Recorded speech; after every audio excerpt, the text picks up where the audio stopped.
Welcome to the Bliss Out Queen podcast for the spiritually curious who are committed to revolutionizing their life and the world. Through this podcast, you will learn how to evolve your life and intentionally create from a grounded and soul-aligned place. I call this the Bliss Timeline, a reality where you are living in a flow state, abundant and balanced with your heart, soul, and natural rhythms. What I share will come from my own discoveries while exploring this timeline and learning how to develop it. If this sparks excitement in you, I encourage you to follow the podcast, share with a friend, and go on your own exploration of your bliss timeline.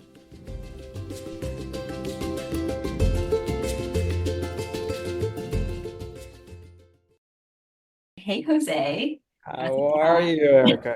Good. So it's been a while since Jose and I have caught up, maybe like a year and a half. And Right. so, yeah. So we're catching up while recording it for a podcast. And before we get into it, Jose, if you have anything you want to share about yourself, just introduce yourself to whoever's listening.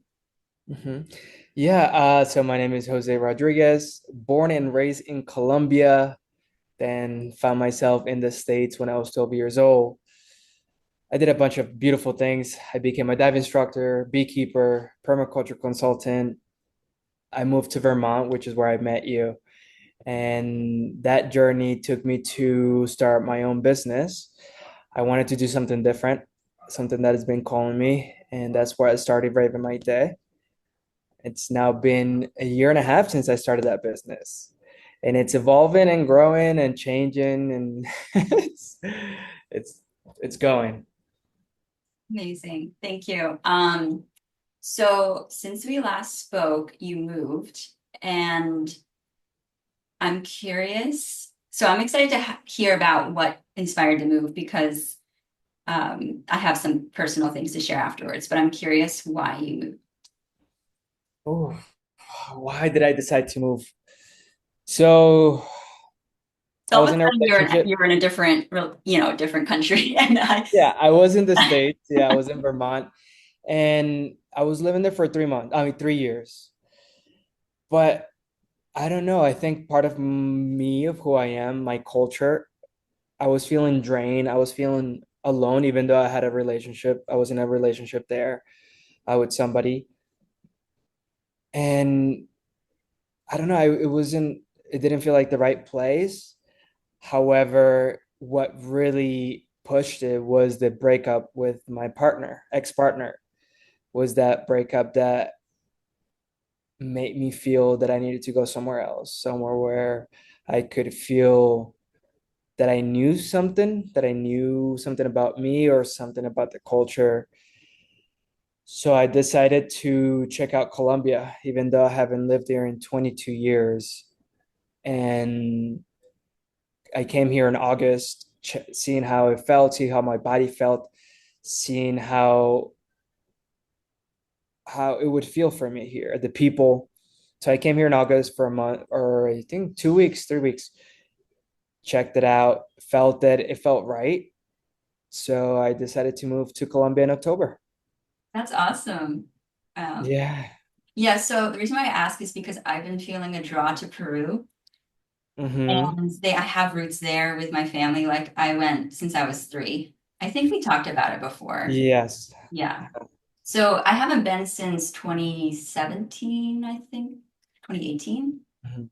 And for a few years, I was feeling really hesitant. Like I was feeling a lot of fears come up and uncertainty. And then it's been like a few years of working through that. And now I feel way more ready. And I'm excited because I feel like there's so much that's going to become like awakened in me even more, and just connecting with those roots. Like I was able to connect really well before I even had my own spiritual connection and like awareness of myself and my own connection with the spirit realm.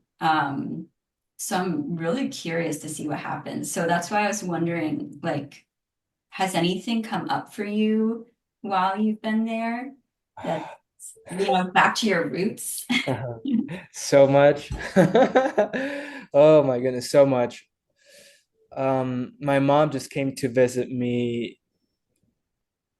Where are we? March? No, February, sorry. Yeah, She came to visit me in January, and I was with her for a whole month, visiting my family in different parts of Colombia. And it was such a journey of seeing why I am the way I am, the good and the bad, right? I don't want to say bad, but the lessons that I have yeah. to learn and the lessons that I don't want to take with me anymore. So it was interesting to see my uncles, my aunts, my mom, how they relate to each other, which is really beautiful, how they relate to money, how they relate to food, how they relate to health, and seeing what I want to take with me and what I want to let go. And part of why I came to Colombia was to also learn about who I am, but also learn about what doesn't serve me anymore. Seeing why I am the way I am with money, where those roots are coming from.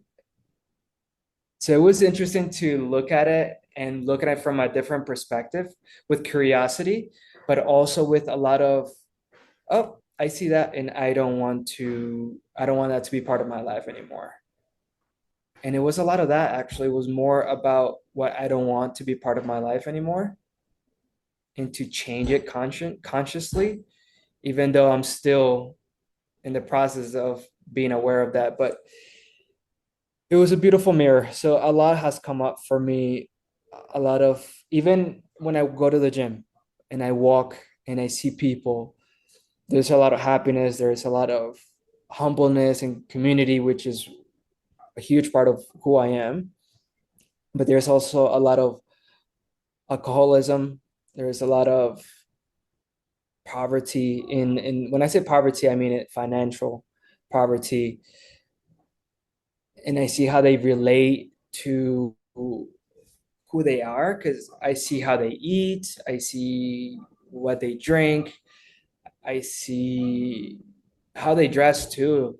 So I'm seeing a lot of me in a lot of people and being like, what do I want to change and why? So yeah. And that's only been a few months. Yeah. Yeah.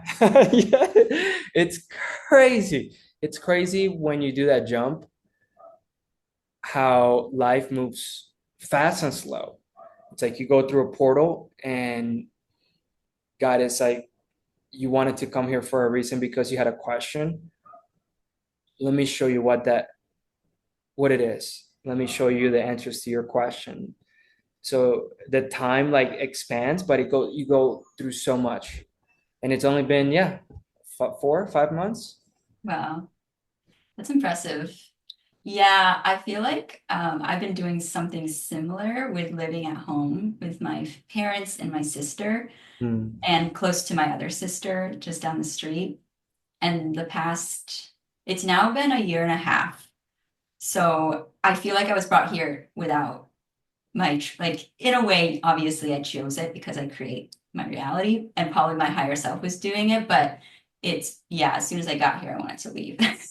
So it's Hmm. impressive that you like went in knowingly what you're getting yourself into.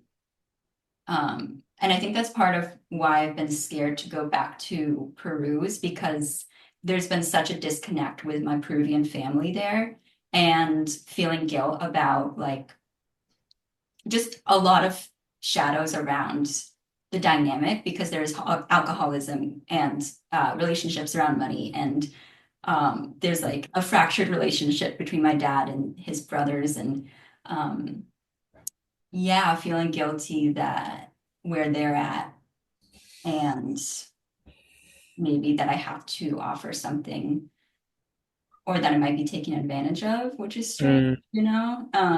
Like your family would take advantage of you? Yeah, but that's a story that's been created by I don't know who, if it was because something happened or because for some reason they created that, but there's been like a little bit of light thievery whenever you've been there. You Hmm. know, just like there's been this air of like just keep one eye open type of thing, but also their family. So also I don't know if they'll ever hear this, but Oh, that's something that I know I'm gonna have to like work through. And I've never been completely by myself with that family. Uh, is that the same for you with the family you were revisiting? Because you went with your mom. yeah, no, I mean, no, I was with my mom, but also my aunt, my uncles. Like, I have a huge family. Ah, But something that you reminded me of was when I told my mom and my sisters that I was gonna move to Colombia. mm-hmm. They, the reaction was, it was mostly my mom. Her reaction was, "What are you gonna go back there for?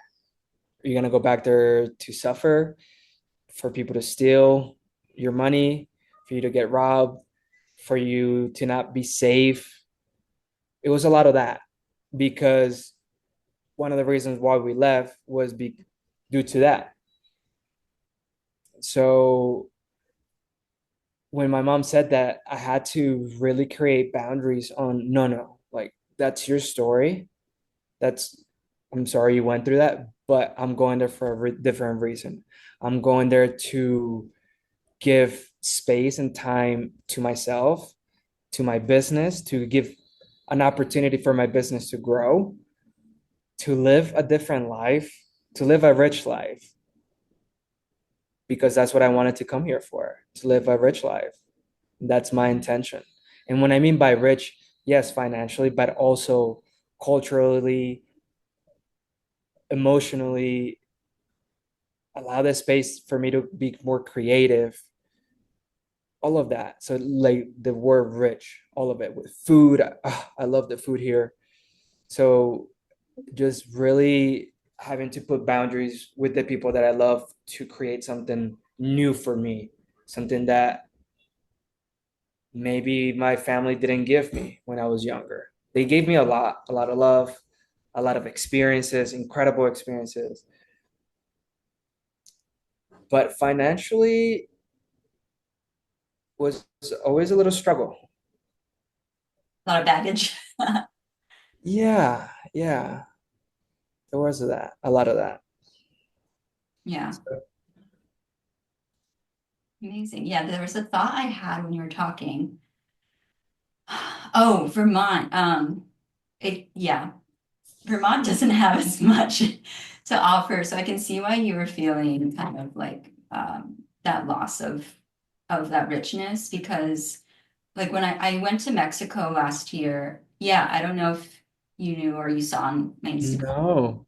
So with whatever money I had saved from the job, I was working at a jewelry store and then I ended that at the end of December in 2023. Yeah, because it's now been a full year. Yeah. Then I went to Mexico. I went to Puerto Vallarta and went by myself. And I knew I needed it because being home with like with all the things that I was seeing and, in the environment that caused all the trauma that I'm like working through now, it's kind of challenging. So I just needed a break. But it was so nice to it felt like my soul got this rejuvenation that Mm, it's, and it's not even necessarily like my direct culture because there's some differences, but it's just the people. And it is interesting being in Vermont because it is more like white and even culturally there's just less of that connection. And I think there's ways I could maybe connect more with community that's from Latin America, because actually there's more people in this area now than before, that I ever saw. So, but yeah, going there was just really good for the soul. Yeah. yeah, yeah, and it is the people, and I know what you mean because when I went to Puerto Vallarta too, and I went to Have you Mexico, been there? yeah, and every time that I would go to South America or Central America, I would feel like alive and rejuvenated and like full of creativity. When I would leave to go back to the States, it would be a feeling of sadness. Mhm. And paying attention to that, I'm like, why am I going to a place where I feel sad instead of going to a place where I'm looking forward to live, I'm looking forward to go back to. Mhm. And it was also that feeling of being like, I need to go to a place where I feel alive. Yeah. Yeah, Yeah. that's beautiful you found it because I think sometimes it takes people time to check places out and see how it really feels. So that's very exciting. Where in Colombia exactly are you again? Medellin, which I never been here before. Okay, I'll have to look it up because I don't really know the It's country. a beautiful place. It's very small. It's very known now for the accent, for the way of living here. There's a lot of tourism and foreigners here now. Mm, but I mean, I live on the outside because I don't want to live in the city. Mhm. I mean, Vermont, you know where I used to live in the mountains. And now coming Yeah, back, now there's coming, that part that Vermont offers. I know, and I do miss that. I miss nature a lot. Yeah, that's one thing that I do miss. I miss nature a lot. Not so much the people, because I didn't have a lot of friends or any, really. Which is why I reached out to you. Like when I first saw your flyer, it was because I was like also feeling alone. And also I wanted to be alone most of the time, but yeah, just like making some connections with people that when we were spiritually had that mindset and approach to life. Because your journey is really inspiring too. I think it's cool to see how that reflects in your business. Mm. Yeah, I mean, I guess I want to ask you, how does it reflect in my business? Because I see your business as something that you are creating because you believe in yourself and Mm, you see it as a pathway for bringing more to the world than what you were before and like giving yourself a gift of something special that is more soul aligned. Like that's what I see based on what you talked about before with your like journey to where you got to being an entrepreneur. That's what it felt like from what I saw, which is also probably a reflection of what I see in myself. But mm, I'm sure, I mean, you can correct me or point no, out any no, of that. Is, I don't need to correct. It was really nice to hear from you, and because sometimes we don't see, yeah, so that's why I asked you, and you said something really special, which was giving a gift to myself, I think is what you said, and believing in myself. And I had to move away from everyone that I knew. I'm here by myself now because I needed to be alone to believe in myself. I needed to be in a place where I could hear my own thoughts and my own guidance. And if I'm scared, why am I scared? If I go out at night, where am I gonna go without people telling me what to do or what to say or what to think? Because it's so much right now in the world, social media, family, the world's in chaos, all these things. And sometimes it's hard to hear our own thoughts. So yeah, this move for me was a gift to myself. I have done a lot for other people. I always try to do a lot for other people, which is what I saw from my family. And it's not always good to give when you don't have. You know what right. I mean? And I seen that from my family. I was like, I see it. You're not even taking care of yourself and you're taking care of somebody else. Yeah. I have been learning that lesson too. And I think it's guilt too, because you're like, I see it's interesting to watch my thought patterns come up with like wanting to, if I get something and wanting to give it to someone right away or thinking, oh, who can I give this to? Like I received one of your when I got the free massage, I immediately was like, actually, I think my sister might benefit from it. And it worked out that because she was pregnant, it wouldn't work. But yeah, Mm, and I think that it takes a lot of time to for me to fill my cup and alone time. So I think we're in similar going through similar things right now. I think so. Yeah, when you're sharing with me what you're going through and where you want to go, I'm like, I know that feeling. I know that feeling a lot. And it is learning about how to say no to other people and say yes to you, even though you feel guilty, even though you feel like, but if I'm not happy, if I'm sick, if I don't have money, why am I gonna give to somebody else when I need to take care of myself? And if I don't take care of myself, then my own inner child is gonna be like, I don't even trust you because you can even take care, you can even take care of me. Mm. So it's building that trust with myself. That's what this is building that trust with myself. I'm like, I can do this. I believe in myself. And yes, I had made promises that I couldn't keep, not because I didn't want them to happen, but because I just couldn't. And here in the how do you say that?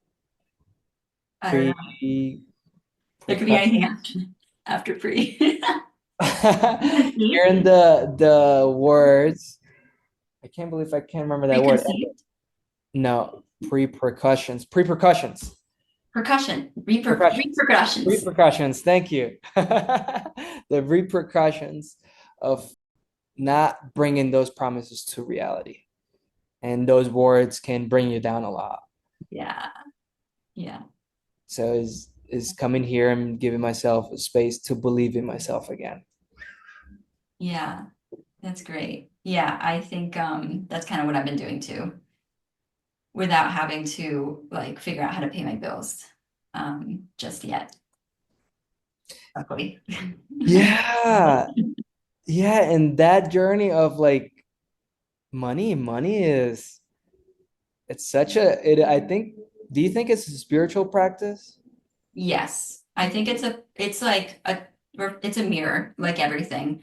And I think there's so much pain that happened around like the use of money to take away from people and oppress people and in my like family lineage. And I'm assuming maybe yours as well experienced that, especially with like colonialism. I mean, so Hmm. I think there's so much roots in fear, but it actually could be love. Tell me more about that. What do you mean?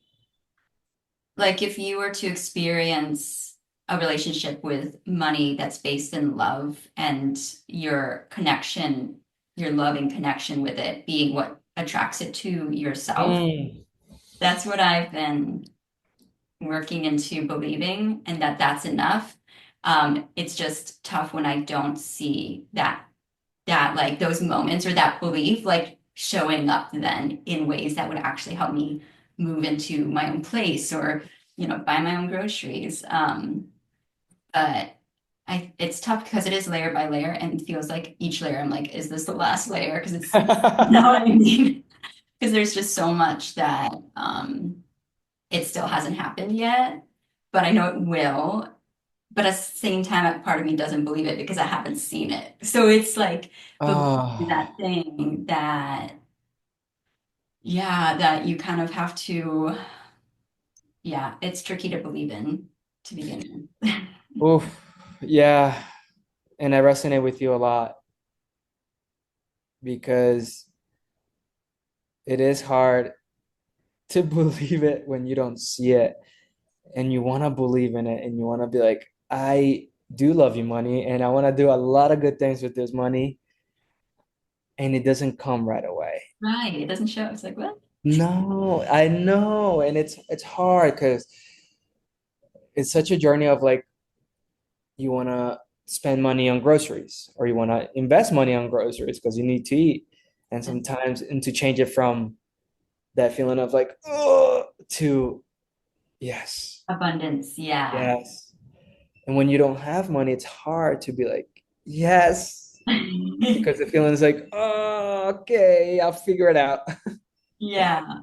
And like I like know all the concepts too that like your energy of abundance is what attracts more. But at the same time, even when I've been in that flow and like maintained it even for like a day or two, it then crashes a bit and I then like have to go back into a bit of a hole and then emotionally and then get myself back into that abundance feeling. And then, but it still doesn't seem to be enough to actually change what my financial experience has been. But I know eventually, like I'm already feeling more and more at ease with some of the beliefs. Like there's still a few that are lingering, but um yeah, I'm still working through them. But I feel like I'm further along in my path to manifest money through that. Like, Yeah. And I think it's nice that to have a conversation with somebody that's spiritually attuned and is also seeing money as something that we can, as a tool that we can use for the benefit of ourselves, of our family, of the world, and not have a conversation with somebody that's like, I don't like you, money, money, you're evil, money, you're this. Because it's hard. It's hard to have conversations with that because I have done so much work to change it and to be like, no, money is good. Money is a tool. It's an energy that we can use for to give ourselves the food that we need to keep going, to give ourselves the home that we need to rest at night, to give ourselves the vitamins, the if you want to go to the gym or anything that brings you joy, and then to bring benefit to the people around you. So it's nice having that conversation with you and to see that you're also in that journey. yeah, because then you can get in your head too of like, okay, well, technically I can survive off of this. That's a, you know what I mean? So like being, again, back to my experience with guilt, like being open to receiving more than enough to yeah, provide the joy because like I know what brings me joy and even more abundance. Usually there is some sense of circulation of money. Like for example, having a creative studio outside of this bedroom would be really expansive and amazing. Yes. Things like that. There's like a whole slew of things, but like yeah, exactly like going to the gym. Like, you know, that requires um, you know, paying for the monthly fee and maybe gym clothes, or I've been needing new running shoes, but I haven't been able to get them. Mhm. So it really has an impact on your health overall. It does. It really does. And you said something that made me think the what happens when money it's coming and going. Uh-huh. For example, here I see with my money, I if I want to go out to eat or if I want to bring somebody to cook for me, like right now, I'm gonna be bringing somebody to cook for me 3 times a week because I'm incredibly busy. Thankfully, it is really cheap here, but for them, it's good money. And her gratitude, she's like, first thing she says is like, "Thank you, God." Like, thank you. And that for me is like, yes, like God, I want more of that. I want to be able to give the people money for a service that they can bring and benefit myself and benefit them, benefit their family because I'm guessing she has food. She's an older lady and she has to bring food to the table to her home. So it's that. It's like how to bring that abundance to everyone around you. And the question for me is, why does it take so long, God? I lay in bed thinking about it, like, I'm looking at my bed, so I'm like so many times I've laid in the bed, like in the dark or something, just being like, oh, so frustrated about the process. But I know it'll turn around and yeah, it's like layers, so I can only do as much as this layers is offering. But yeah, the other thing is, yeah, being a channel of abundance means you get to spread it around. And the other thing that I really want to, that I want to bring more value, I have value for is investing in like local because and organic and things like that. And not just because it's, you know, bougie, but because it's actually better for the earth and the planet and supporting the nearby community.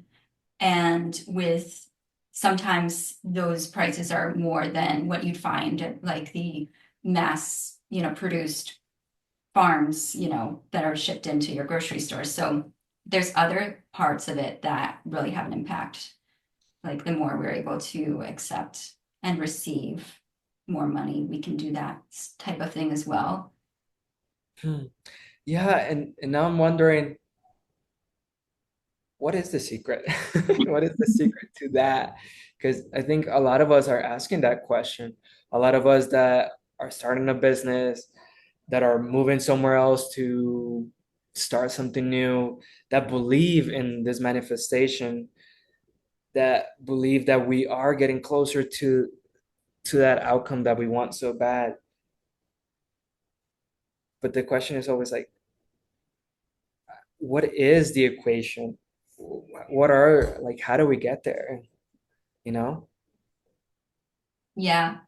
Yeah, I think it'll well, I'll let you know once it clicks, but I think it's really what I've been told is, neutrality, having a more neutral like everything that you're already taking care of. You don't need money, but it's just something you get to enjoy, which is a mind trick because you do technically need it to buy yourself food. So it's a real mind trick, and I think that's part of the problem. Like the problem, yeah, the challenge and opportunity is really anchoring into gratitude and abundance for the different things that are in this physical. Like I have access to fresh water, right? Hmm. And this lovely conversation, which we have about 5 more minutes before the Zoom cuts, but or even just like what little amount provides for me. Like I have some flowers there that I put together from a couple Trader Joe's, purchases that Hmm. bring me a lot of joy. So yeah, I think it's just really focusing on the gratitude. But it does take practice and diligence, and I think um, it's something I'm working on every day because you can easily not do that. Yeah, and thank you for bringing that awareness of gratitude. I have been doing that lately as well of like, what did I get done today? Accomplishments, and what am I grateful for?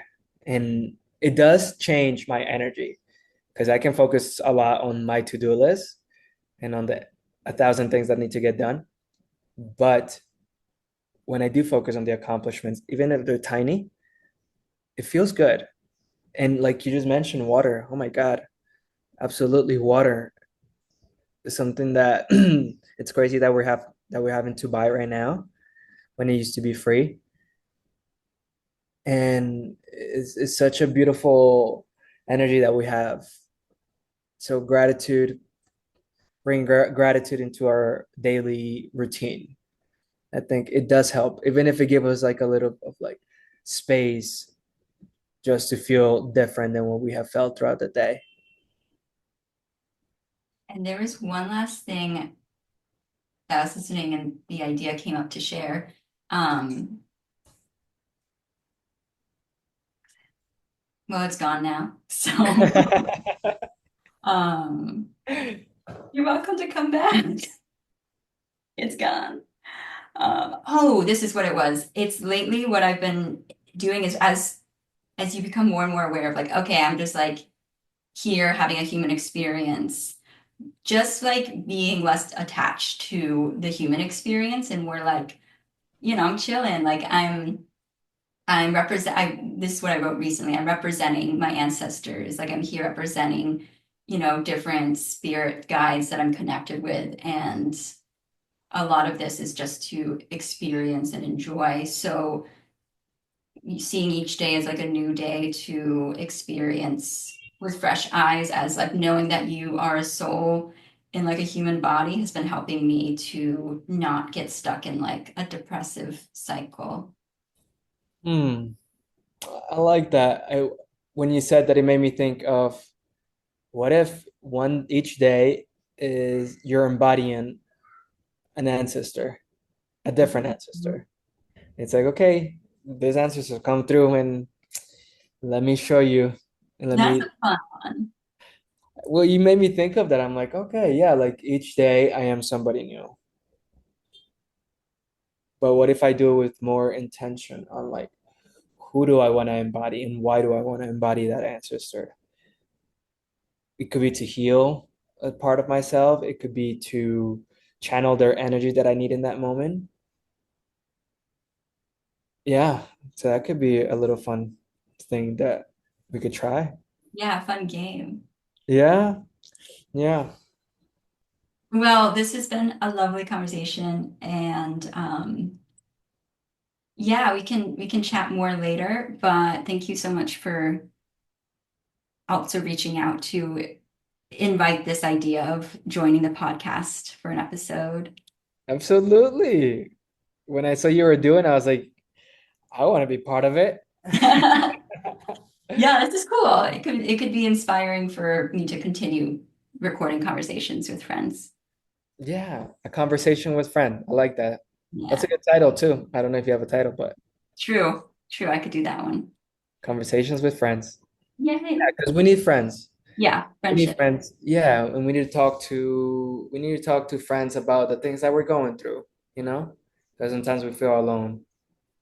And it's nice having that conversation with you because I resonated a lot. And it was nice to be like, oof, I'm not alone. Okay, I'm not alone. Got it. Yeah, totally. I think that helps me too. But we do have to wrap up at some point. Oh, it does give me another minute and 47 seconds. I see the time. Oh, yeah, there's donation links all over the place, anyone listening, so I can upgrade my Zoom. Um, all right. Well, thanks again, and Of course. I'll check in with you later. Absolutely. Take care, Mama. Okay, bye. Bye. Thank you so much for tuning in. I hope that was a lovely episode for you and you gained some sort of wisdom or aha moment or activation for your own journey and life. And if you'd like to connect further, you can go to my website, erikajulia.com. It's ErikaJulia. And there you'll find also a blog where I share a lot of writings on similar topics. And also, if you feel really inspired by this episode, please leave a review and share it with a friend. And those two things would really help this podcast get to more people and more hearts and more ears, more minds, more bodies. So that would be really helpful. And I hope you have a wonderful rest of your day. Thank you so much for being here.